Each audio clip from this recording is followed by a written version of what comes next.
जय श्री राम दोस्तों। सब सुख लहे तुम्हारी सरना, तुम रक्षक काहू को डरना।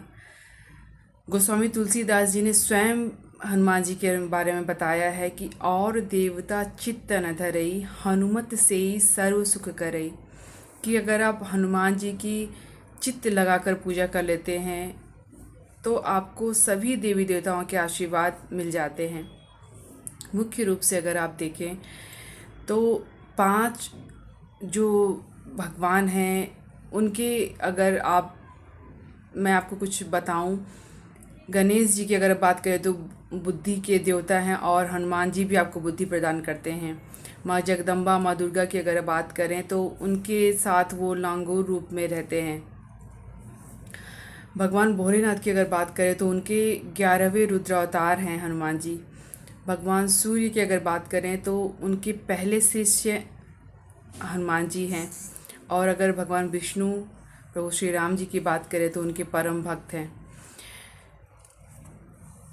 हनुमान जी बल, बुद्धि, विद्या सब कुछ प्रदान करते हैं। बस आप पूरे भाव और विश्वास के साथ उनसे मांगिए, भाव विभोर होकर आप मांगिए तो आपको सब कुछ दे देते हैं। सुंदरकांड की एक चौपाई विभीषण जी से जब हनुमान जी मिलते हैं तब उनसे कहते हैं कि प्रात ले जो नाम हमारा, उस दिन उनको आहार नहीं मिलता है।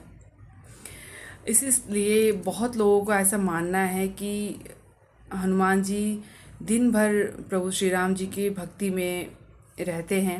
वैसे तो बोलते हैं कि अमृत वेला जो ब्रह्म मुहूर्त का टाइम होता है उस टाइम में विशेष हनुमान जी की पूजा की जाती है, लेकिन निशा पूजा मतलब रात्रि के टाइम में हनुमान जी की पूजा का विशेष फल आपको मिलता है। अगर आप हनुमान जी को 9 मंगलवार चोला सामग्री अर्पित करते हैं, आपकी कोई भी मनोकामना पूरी होती है। आपको मैं इस वीडियो में बताने वाली हूँ कि आपको चोला जो सामग्री होती है उसमें क्या क्या लेना है और किस तरह से आपको हनुमान जी को वो अर्पित करना है, और आपको उनकी पूजा और हनुमान चालीसा का पाठ किस तरह से करना है कि आपकी बड़ी से बड़ी जो मनोकामना है वो पूरी होगी। चाहे जॉब से रिलेटेड कोई समस्या हो, आपको जॉब नहीं लग रही है, चाहे आप गवर्नमेंट जॉब की तैयारी कर रहे हैं, आप आर्थिक परिस्थिति से परेशान हैं, बढ़ते कर्ज से आप परेशान हैं, शादी आपकी उसमें कोई अड़चन आ रही है, घर वाले नहीं मान रहे हैं, किसी भी समस्या को लेकर आप ये उपाय कर सकते हैं। चोला सामग्री में आपको क्या क्या लेना है?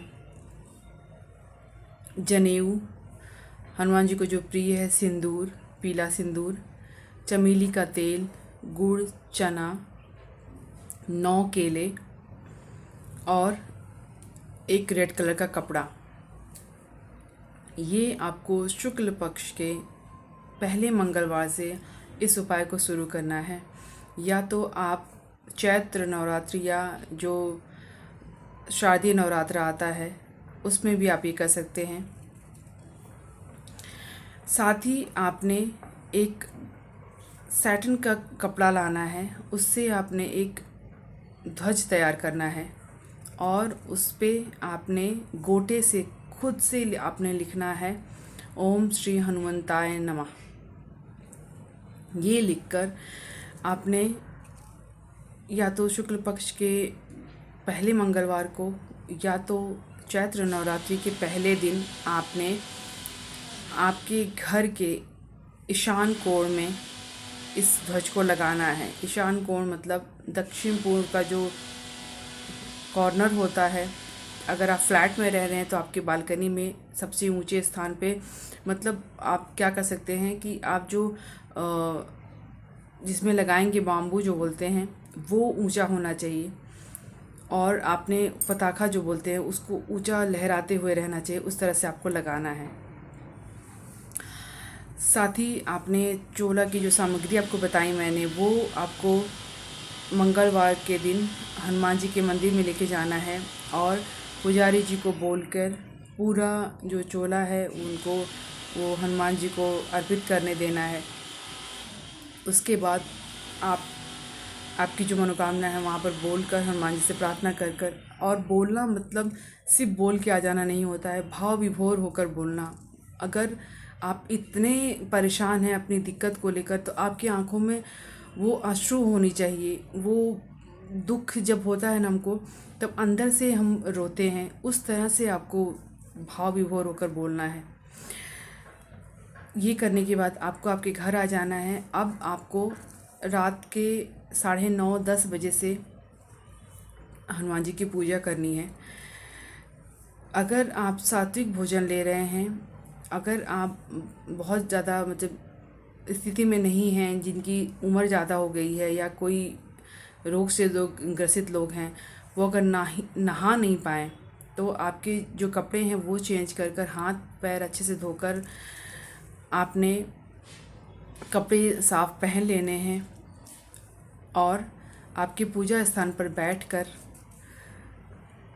आपने हनुमान जी के सामने एक घी का दीपक या तिल के तेल का दीपक जलाना है।